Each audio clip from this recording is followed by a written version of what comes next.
Welcome back to the Jess Berry podcast, everyone. Today we have Tyler DePung. Tyler is an avid outdoorsman and lifelong learner who finds purpose and challenge in self-mastery. He spends his free time hunting, fishing, hiking, lifting, training, shooting, and farming.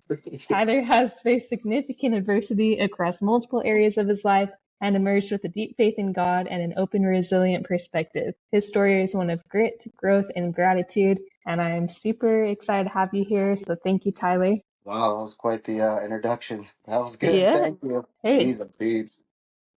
saying all those things that you do outside, I'm like, wow. You Yep, I must like.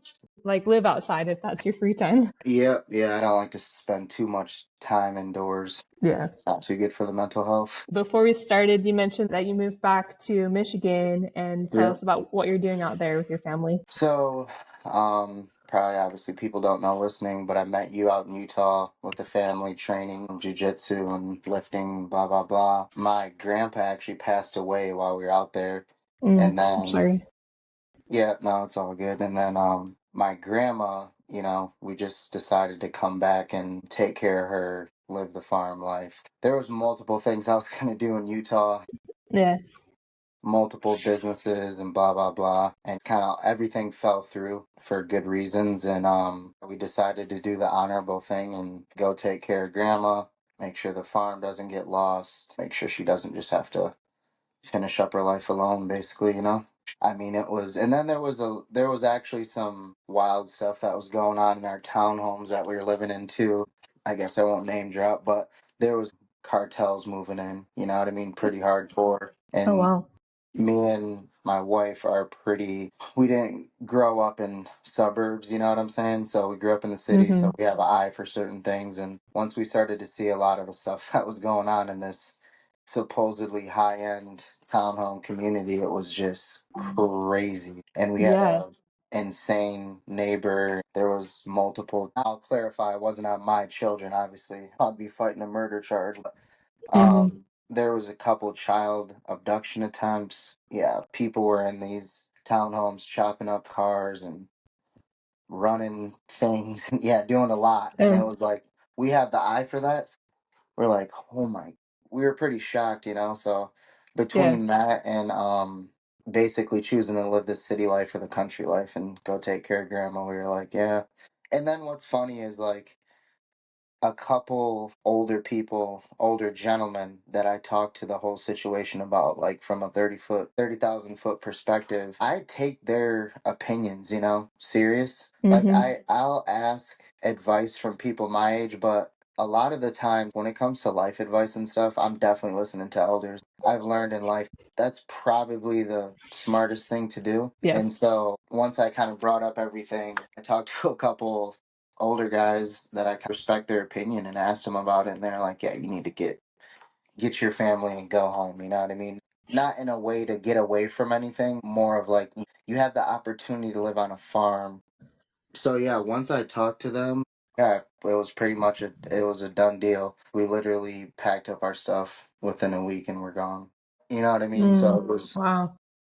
a That's quick fast. quick type of thing, and it was tough when we got back, got all of our money, put it all into the renovations for down here where Mm-hmm. I'm at, and put it all back into the farm, banking on God's plan basically, and Yeah. it God worked out for always the has a good. plan. Yeah, for sure. And I think you gotta it I'm we've struggled before. That's how we got the money, is because we struggled when we bought our first house. We renovated the whole thing, sold it, made a bunch of money, moved out to Utah, and then used that money to move back, do renovations here, and Mm-hmm. then the rest is history.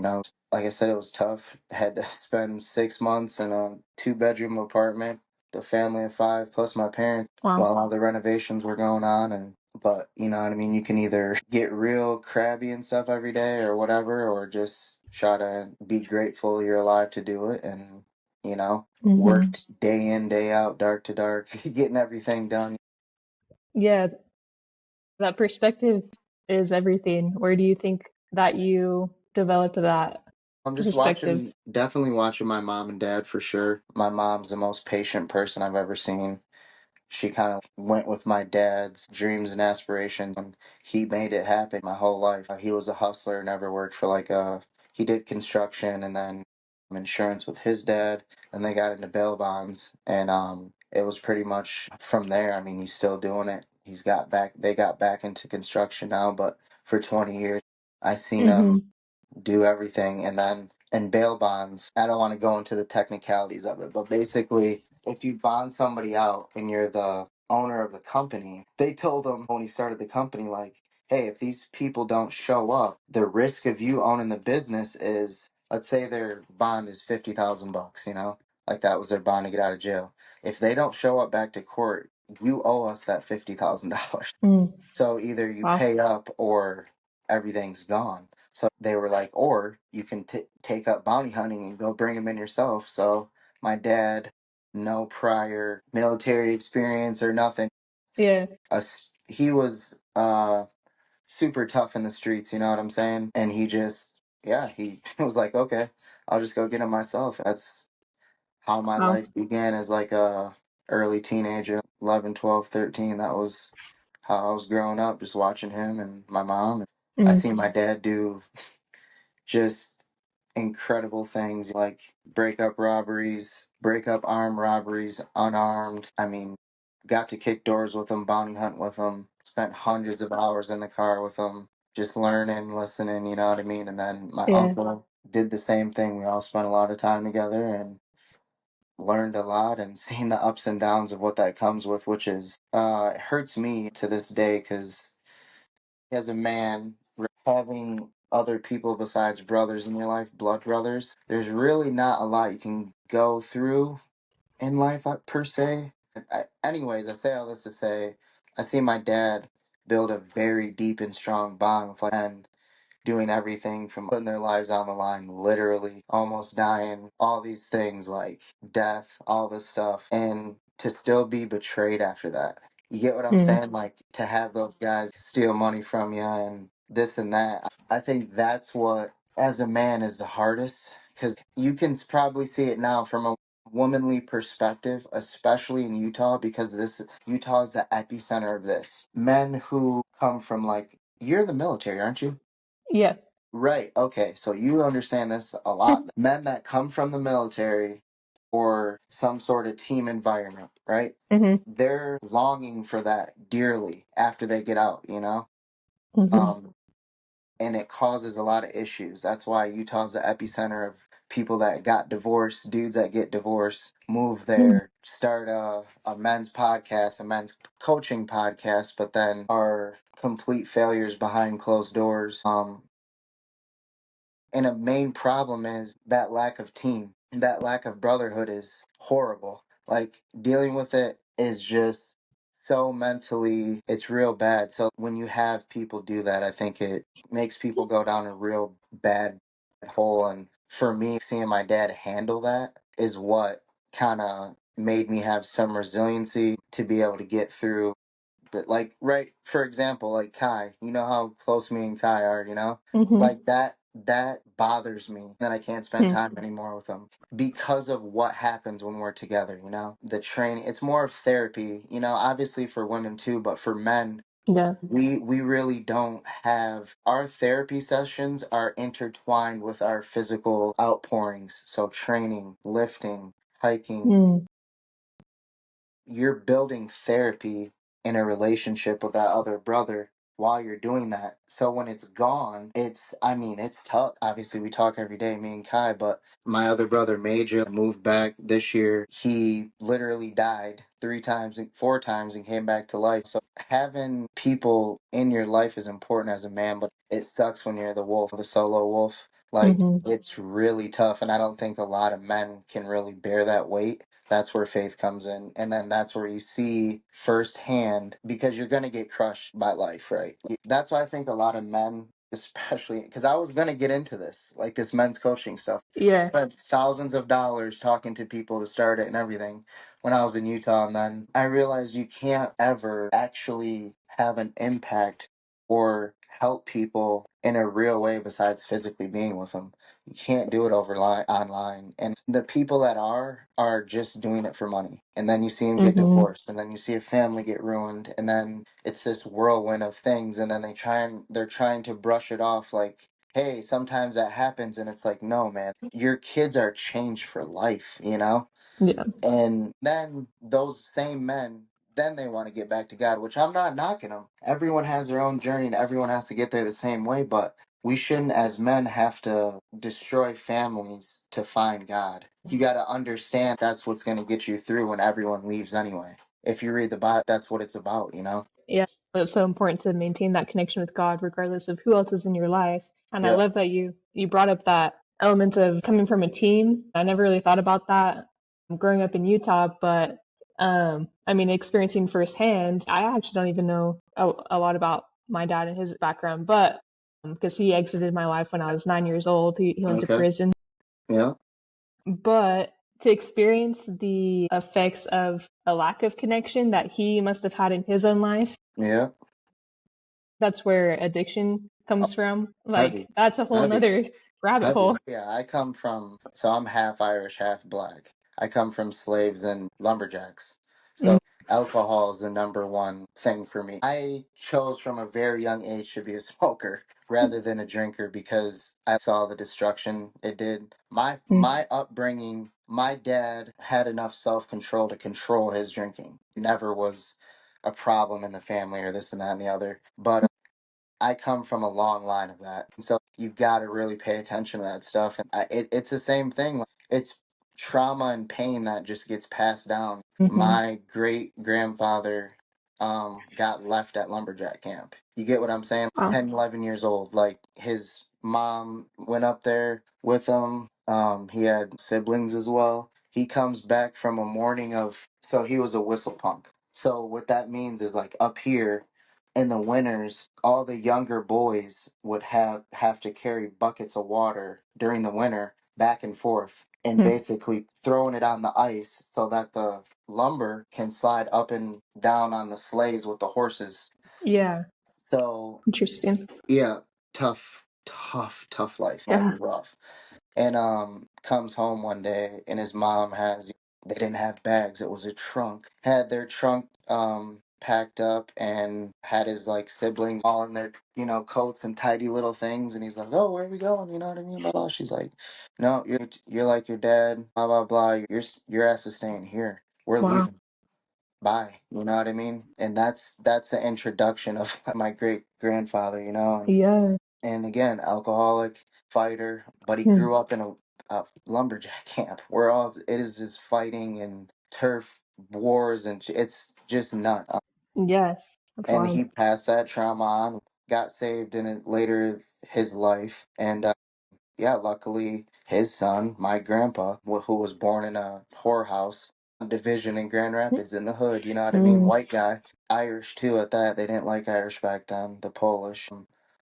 Yeah, like he went from that, born in a whorehouse on the river in Grand Rapids, to, having a master's of theology, going to college, starting a family, being a Mm. preacher was the man, you know what I mean? Mhm. And really truly lived it, like between him and my grandma, who was Irish, saved thousands of souls, brought thousands of souls to Christ, and really lived it before there was cameras and blah blah blah. He was in the middle of the projects of Muskegon, Grand Rapids. He really lived it, and that's kind of the line that I come from on that side. And that's why I just, sometimes you got to look at things like that to get elevated perspective, to realize you got to keep going Mhm. sometimes, because I've been, in the dark spots in life and had a Yeah. pistol in my mouth a couple times. I'm not talking from like a elevated perspective.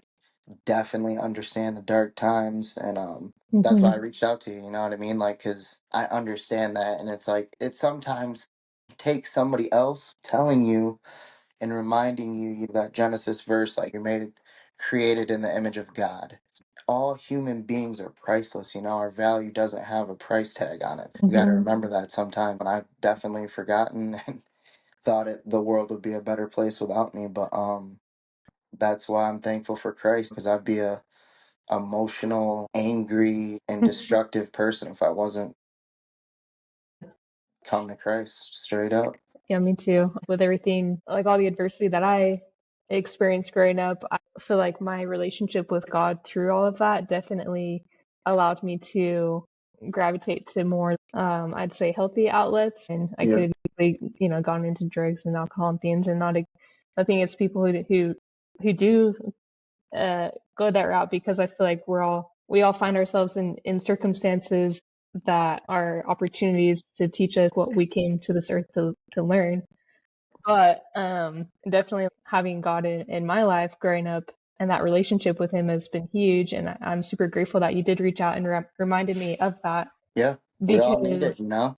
yeah, we all need it. And for anyone listening, I was having a really tough time mentally about a week or two ago, and Tyler was one of the people who reached out, and yeah, I was super grateful for that. I think when we are having that hard time, it's important to express it. You don't have to go on social media and express it all the time, but that was something that I was feeling drawn to do, and I'm glad that I did, because it opened up a lot of different avenues of connection where other people also shared they were having a hard time, and were able to Right. talk through that. So, And that's what it's about, you know? That's what we're supposed to do as the community of Christ is like everyone's not up all the time. You know what I mean? yeah, Everyone's yeah, not on top all the time. And that's where the power of prayer comes in. That's where actually caring about people comes in. And it's funny because that's how we have to reach out nowadays sometimes, because a lot of the times, a lot of people in our lives don't take faith seriously, let alone other people's emotions, because we live in the hmm most self egotistical, just self idolatry times the human race has ever seen. It's never been on this level before with the self idolatry. And that mm is where we're lacking because we don't have communities. You get what I'm saying? That's the number one reason that all this is coming back into play is because there's no real community in real life anymore. hmm Unfortunately, you have to. I met lots of guys online through mutual people, Kai being one of them, because unfortunately in this world today, everyone's so obsessed with themselves and they think that, oh, if I just get myself together to 100%, my life is going to be all figured out and all complete. And it's like, the longer you do that, the worse your life is gonna actually get. Like that's what's the contradiction in all of this is like literally it's the exact opposite of what it's supposed to be, you know? hmm And the reason I chose John Lennox for the link is because he is someone that educated me on a level to where my mind and creativity and my curiosity, sparked. I mean, I'm the one, my trauma, I did shit, like not hardcore drugs, but smoked weed, drank LSD, shroom, hmm all the things. And the reason for that is because especially the LSD and the shrooms, and most men are like this, is because you're trying to find truth. You think that unlocking a certain brain chemistry is going to somehow expose you to the truth. When in reality, as I look back on it now, I was just trying to expand my mind enough to come up with deeper questions that I could solve once I got out of that state of mind. Oh So, wow. right. So, I came across, unfortunately, rest in paradise, Vadi Bakum died yesterday. I came across his information and John Lennox, and my mind went into those same depths, no drugs. And now I'm in high a high level of education setting. So now it's better because now my mind's going into that depths, but I'm learning as I go, which means I'm creating layers the whole time. And that's the whole reason a lot of men do those things is because they want to get certain questions answered, but we don't want to go to this goes back to something I see a lot around these men groups and then all this other stuff is like especially for the guys who like to throw around military terms all the time. They say we got a SME as our teacher or this and that. But then you ask them who's their SME or who do they learn from about God? How are they educating themselves on this this deep of a topic? They don't have anything for it. I'm still waiting for a couple of them to answer. Yeah. But yet, you think team tactics or CQB or survival or preparedness is more in depth than the Bible and the faith you're putting your life in? But you're saying you haven't studied this in depth. That's a very big red flag to me. You know what I mean? That's a hmm very, very big red flag to me. And so then I started to go into even more depth with research and learning. And then it's like, wow, you realize the problem from an elevated perspective because now you're educating yourself and you see the past of like, oh, that's why I was doing that.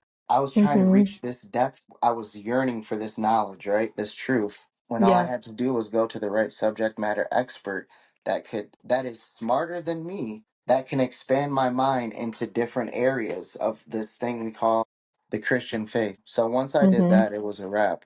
I saw the depth, I saw the complexity, I saw the multi layers, I saw everything. Not everything, but like, you know what I mean? It's enough to, oh man, I don't have enough time in this life to really get to the bottom of this. So then your focus gets more mature, you know? So your life is different. Your habits are different because you're thinking about different things. I had trauma growing up too. Like was molested as a kid, like young age. So like I was hypersexualized growing up, super hypersexualized. And that was by far my biggest problem in my life.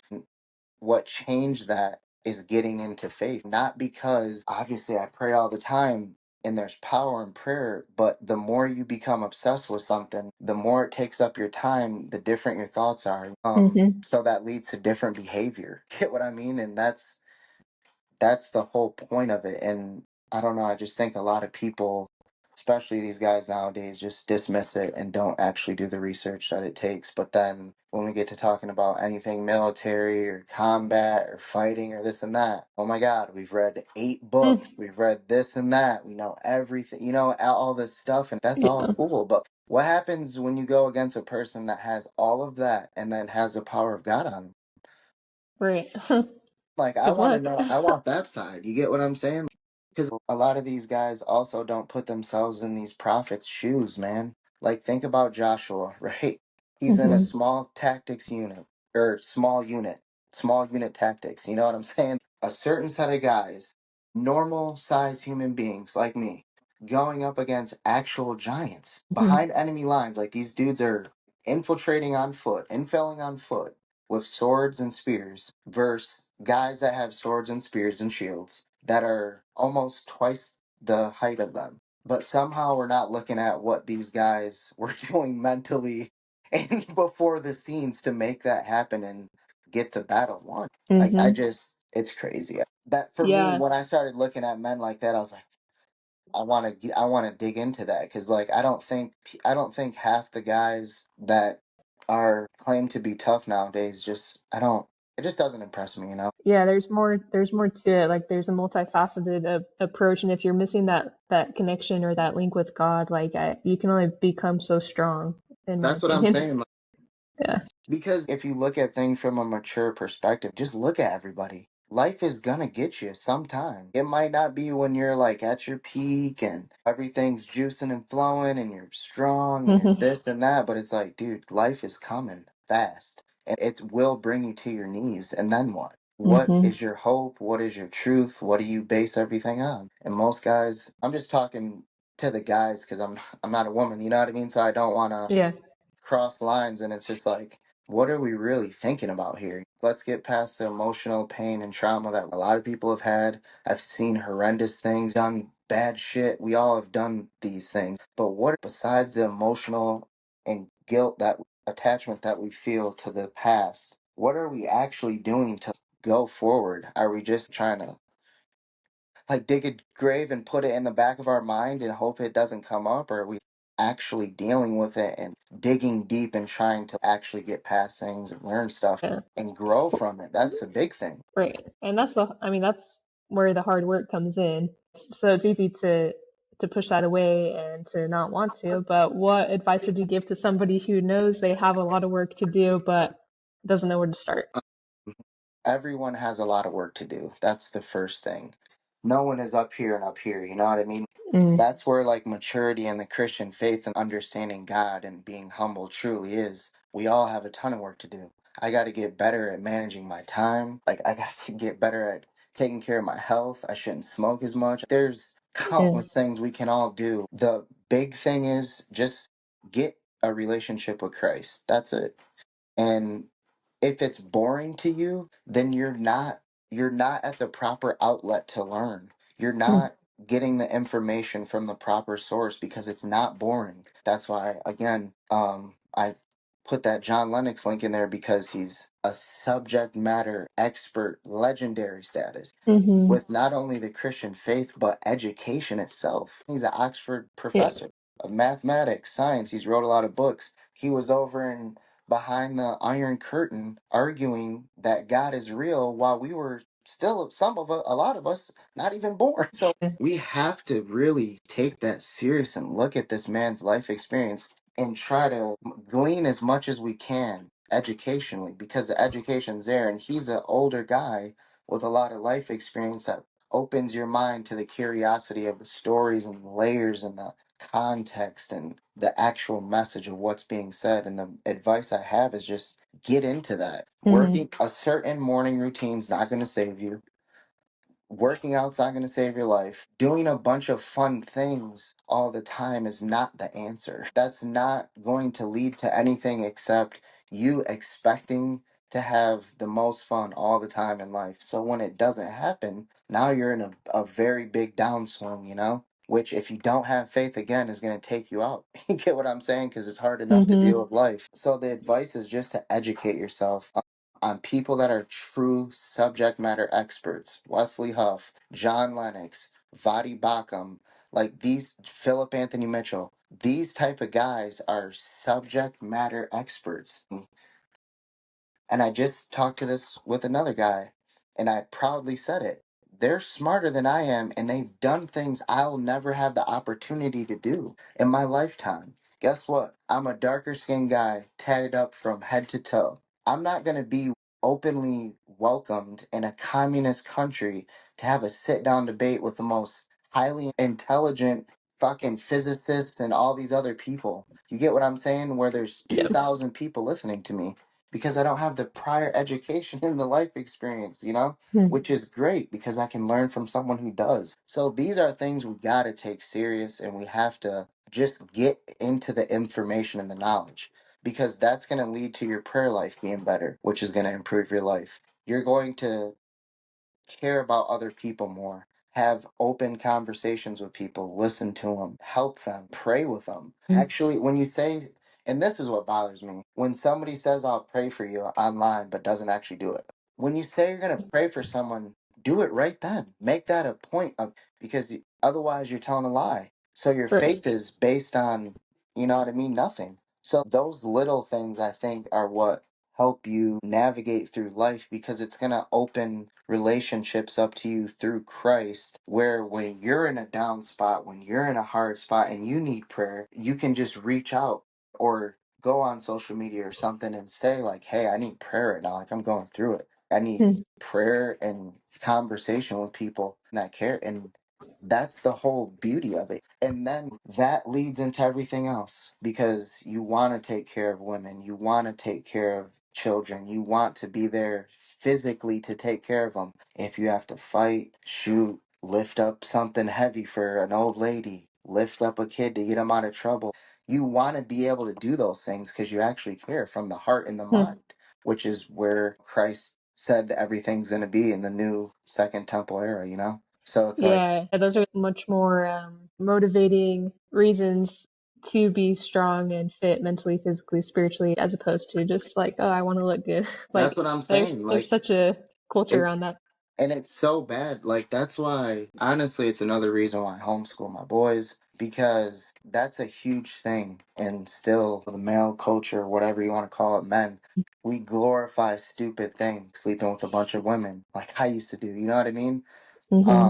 And I don't even want my kids to be around anyone that's glorifying that throughout their Yeah. foundation. So that when they get out there as teenagers and blah blah blah, they know like, man, that's some weird behavior. And then they'll come talk to me about it. That's the hope. You get what I'm saying? And I'll tell them like, hey, would you rather have someone like mom around or be trying to chase something every night and be lonely and doing all this desperate, stupid Mm-hmm. lustful stuff, you know? So it's Right. like that all leads into it all starts with Christ. So you have to get right with him first. And then Mm-hmm. I was just talking about this the other day too, is like, okay, we're 90s babies. So we were the first generation that kind of like experimentally was raised on television and media. So we have to understand that, but use it to our advantage. That's why a lot of people think the Bible's boring, because it's like, it is boring because you're trying to read it and you have no idea about the context. You have no idea about the history. You have no idea about all this stuff. And what you really need to do is see it on TV so it can pique your interest. You can dive into it on a daily, nightly basis, and then read the stories for the details during the day. That's what I tell everyone, go watch The Chosen. Date night for me and my wife is like, get the kids to bed earlier. They'll go to my parents and we'll like eat a simple dinner at home or something and then sit down and watch The Chosen. Same Yeah, with I my love mom that. and dad when they come over. We watch The Chosen. We've watched it over and over and over. But the thing is, it gives you conviction. It gets you obsessed with seeing it in real life. So then you want to actually be with Christ. And then when you go into the Word the next day to be like, man, I want to go see if Peter actually walked on water. So you go read it like, oh my goodness, Peter actually walked on water. Like as a human being, he walked on water. But we just bypass that. Like Yeah, somebody wouldn't be amped to walk on water. It's just crazy. right, So right. that's the organic cycle I think it's supposed to be, but we don't want to realize that. We don't want to understand how we got brought up and how to leverage that for something positive, which is our faith, which is going to save us. The reason the Christian faith is for me is because it's evidence based. And there's an ultimate justice for every human being at the end. Every child that's getting killed right now, every woman, all these things, there is an ultimate justice. And I truly believe that if we could see what God does for those people, we wouldn't even ask questions anymore. We would just shut up. You know what I mean? We'd just be like, oh wow, I should have just trusted. And it's about the ultimate justice for me. And no other belief or religion has that. And the acceptance at the beginning.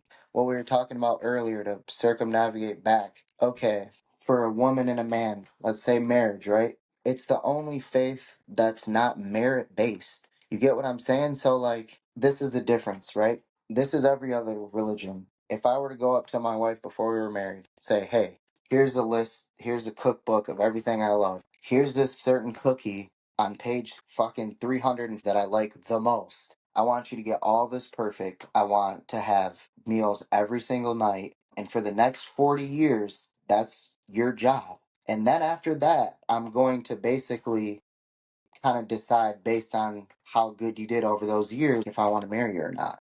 How stupid. I would never disrespect not only my wife, any other human being like that. When the Christian walk with Christ is, no, I accept you now. You get what I'm saying? I love you. And I can't even define love. Define love. You can't define it, but I know I love you. I accept you. I know you accept me. Let's get married. So why does she still cook for me? Because of that acceptance and at the beginning, and it's coming out as affection through the journey. You get what I'm saying? There's a Yeah. huge difference, and that's why Christianity is different, starkly different than any other religion or belief there is, and obviously the resurrection. So that's Yeah, kind of I'm glad that you brought that up because I think I only talked to you maybe a few times when I knew you at the gym, but yep, I saw your wife there and your kids sometimes, and I yep, could tell from your personality, your demeanor, and how your kids and your wife look. yep. Like you can just see the joy and the happiness and peace from them. Of course, I know life's not always amazing like Oh that all yeah, the for time, sure, but for sure. I think you can tell a lot about how a man treats his wife and his kids by how they show up, and you I know, I agree with you 1,000%. And that's yeah, so like, and another thing is that's how you tell that. So what that is searching for the fruit on the branch. You get what I'm saying? God is the roots, Christ is the vine. And you can look for fruits in people's lives like that. See how their family greets them at the door. See how their kids treat them. See how their yeah, wife treats them. You, especially if you've been through trauma, you can tell like a dog sniffing blood if that woman's got any kind of little fear in her, or the hmm kids are like, a little stepping on eggshells because they're used to being, rather than just having good manners and their dad knows they're gonna get at.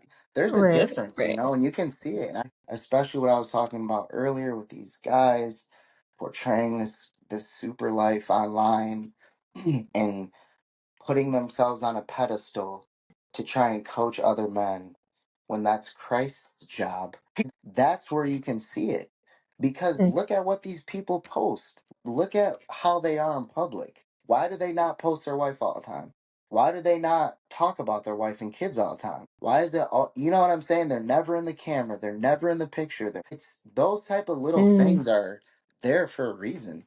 It's because it's all facade, And you yeah. can tell truly. And one thing I hate about today's era too is like everyone thinks the older people's opinion of you and your life, it doesn't matter at all. It's a bunch of bullshit. When in Mm, reality, if you ask certain people, elders, about younger people, you can learn a lot about if that elder's a stand-up person, like blah blah blah. mhm, You can learn a lot about that situation by what those elders have to say about that younger person. Straight up. mhm, And I think we kind of dismiss that now and like, oh, they don't, blah, blah, blah. No, it's like, no, if you're actual, I'm talking for men again, if you're a man of God and you really cared and you really were empathetic and you had heart and you were there for the women, the children, the elderly, the widows, they would not talk bad about you. That's kind of mhm. like number one. I don't understand how we don't understand that nowadays, but that's how I Yeah. try to keep it. And yeah, it's just basics. Like the life manual is the Bible. There's a lot of information in there, a lot of advice. And like I said, look up these guys that are subject matter experts that have been places, seen things, and done things that most of us just won't be able to get the opportunity to. So we have to learn from that. And fortunately, we got YouTube and it's free and we can glean it, which is Yeah. awesome. So the more we do that, the more men will want to protect the community and stand up when they see something's going wrong and not get out their phone and film it.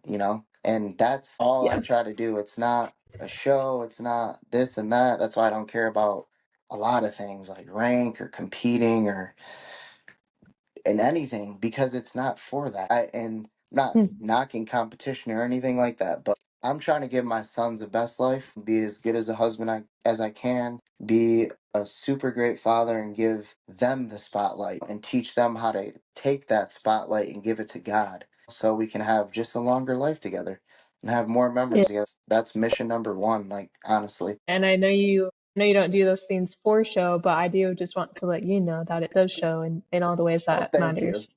Thank Yeah. you. I Yeah. appreciate that. I got to You're welcome. definitely share some more online, and my wife's been getting at me. But again, I Yeah. just try to live in the moment so much, and I don't want people to think like we don't struggle or, like Right. there's no arguing or anything, but like life is life. We're doing good, but life is life. You get what I'm saying? Like life is Yeah. good, family's good, Yeah. thank God, healthy, and that's what matters right now. We got food to eat, Mm, we got a roof over our heads, and we got a little piece of land to grow our own stuff, and that's pretty much it. mhm. Like I don't expect nothing else anymore because the dream is happening right now. It's happening. Mhm. So just Yeah. grateful for it, and that's what I'm trying to do is be grateful for it because times change. So Mhm. that's it. Yeah. Well, thank you so much for sharing. Oh I yeah, have for one more sure. question for you. What would 10-year-old Tyler say to you right now? And then what would you say to him?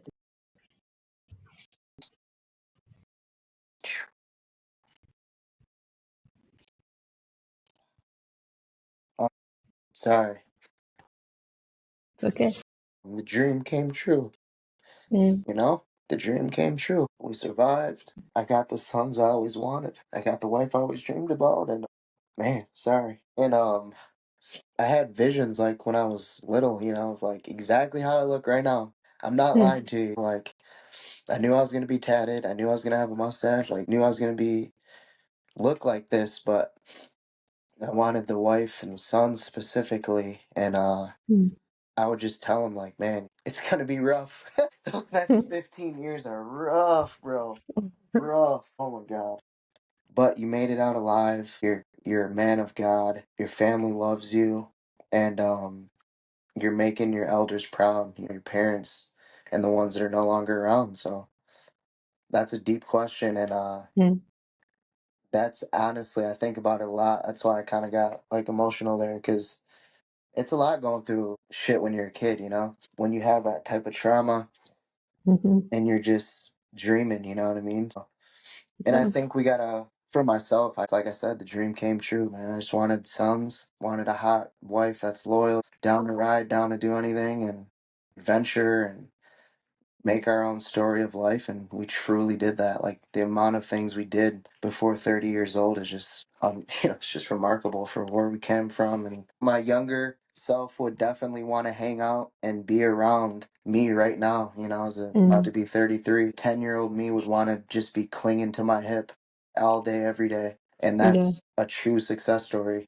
In my opinion, it's ups and downs, but yeah, my 10-year-old self would literally want to hang out with me every day now, and I would Mm. be a very good man to be around. I think that's a huge marker of healing. Yeah, I never oh, really thought about that, but 100%. Yep, yeah, that's why I got emotional because it took yeah. years of battling and ups and yeah, you're right. It's a mark of healing and a mark of maturity, and now Hmm. I can teach my sons how to navigate hopefully far less trauma than I had. That's the whole goal. So Hmm. I love that that. was a Thank you great so much. question. Thank you. Ooh, You're that was welcome. good. That was good. The last retreat I did, the participants came up with a hashtag blessed have Jess, she'll make you cry. Yeah, Just yeah, know. yeah, I yeah. That's a good one. make That's a people good cry one. all the time. You're one for one or 1-0 right now. So that's good. Yeah. That's good. Well, yeah, thank you for being vulnerable and opening up Of too. I know course. that's Got what it's to. all about. Thank you so much for your time, Tyler. You're an amazing man, and I really, really have a lot of respect and admiration for you, Thank you. and I very, very appreciate that. grateful for you as well. Grateful for you too, and definitely you're Thank you. one of the strongest women. So definitely Oh, thank remember you. that. Thank you. I appreciate that. Yep. Well, thank you everyone for tuning in. I am going to put the link that Tyler shared for John Lennox and his books, Yep. and so you can go check that out. And please share with anyone in your life who you feel could benefit from this message or conversation, especially the Amen. men in your life. I think it's a very important conversation that needs to be had. So Amen thank to you so that. God much. bless to everyone for sure. Keep the faith. All right, we'll see you on the next one. Yeah. Thank you.